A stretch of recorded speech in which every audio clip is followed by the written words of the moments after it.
even days like Mother's Day, we still work so hard, and we're breaking up fights and things like, I mean, I always say, could you please just not fight on Mother's Day? That is just the one day if you could just refrain from fighting, but they don't do that.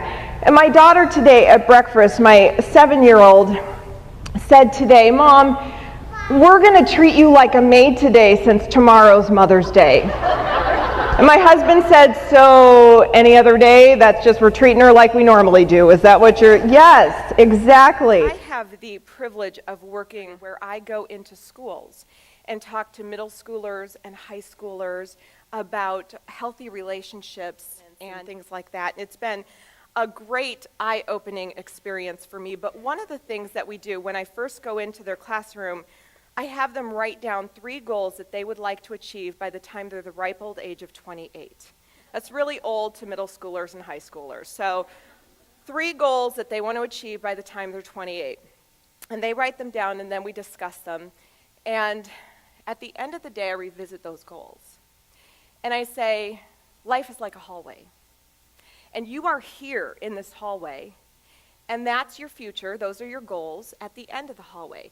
Now, what happens when we walk down a hallway like this? I mean, we're going to fall. We're going to run into things. We might not even make it to the end of the hallway because we can't see. That's like saying, I want it now. I want fulfillment now. I want to be satisfied now. That's what it's like. And then if we look to the end of our goal, for those middle schoolers and high schoolers, we're focusing on our goals. And when we focus here, we can actually achieve without. Now, will there be obstacles? Of course, but then we can maneuver the obstacles when our focus is here. Well, my question is, how many times have you been deeply wounded and somebody's come up to you and said, I have really damaged you. I am so sorry. And that just does not happen very often. So it is really hard, but we need to know how we're supposed to do this massive thing. And even little things should, offend us when they really shouldn't. Not too long ago, my husband and I were sitting at the dinner table with our 3 kids, and my daughter, Tessa, who was 5 at the time, just started to tell me how much she loved me by saying things like, I love you, Mommy, more than ice cream. I love you, Mommy, more than my stuffed animal. And then I know that's cute, isn't it? I hear, aw. And then my 8-year-old said, I love you, Mommy, more than my DS. I love you more than my TV. So my 3-year-old boy sees the pattern that's going on here, and he decides that he wants to join in on this love fest because he doesn't want to be left out. And he shouts, Mommy, I love you more than Daddy.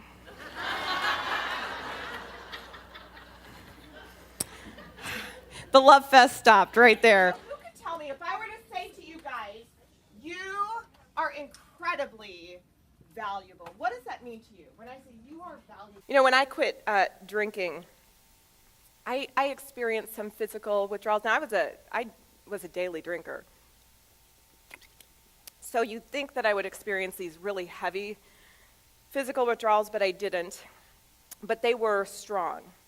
And I wasn't expecting them. I got sober on June 27th, which was a Wednesday. And then on the 4th of July, which was just 1 week later, we went to a party. Now, it wasn't one of those big bashes. It was just a bunch of families together. It was a lovely time. But I kid you not, every conversation was about drinking. Every single one. Not one person had something to say that didn't involve alcohol. It was crazy. And so I thought, okay, I'm just white-knuckling it here. I'm just trying to get through this party.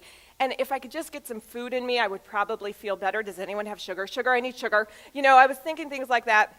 And somebody finally brought out this beautiful fruit bowl. And it was in this watermelon rind. It's gorgeous. And I started to dive in, and the person who brought out, this has been infused with rum! Yay! And so what if you made some bad choices like doing drugs? Could that limit your goals? That could stop you from achieving that med school dream. And so your choices have consequences. There is nothing like this book to get us through a day of small children. Am I right? Because I don't know about you. Yesterday, we had a very long day, and I laid down on the couch, and I said, as lovingly as possible, go outside. I need you to go outside right now, because I'm going to kill you. She is just so funny. But she took a backpack and she was going to run away, and she loaded everything that you might need to run away, like a handful of ponytail holders and a bunch of toys. And she may have had a couple outfits or two. I'm pretty sure there was no underwear in there because moms notice those kind of things. But she decided she was going to run away to our swing set in our backyard. And it was like 9 o'clock on a summer night, so it was kind of dark. And I said, Tessa, honey, I don't want you to run away, but if you feel this is something you must do, I just want you to know it's dark, and there might be some bugs, and it's kind of chilly out there.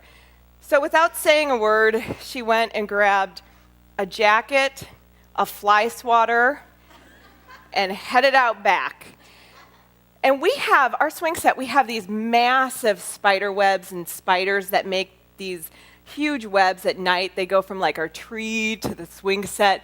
And so I watched her walk all the way around. Here she's backpack, fly swatter, and sweater, walking all the way around the swing set, trying to figure out, what do I do? See a bunch of spider webs. So she came back inside, and I said, so what's going on? I thought you were running away. And she said, I decided I'm just going to sleep here for tonight.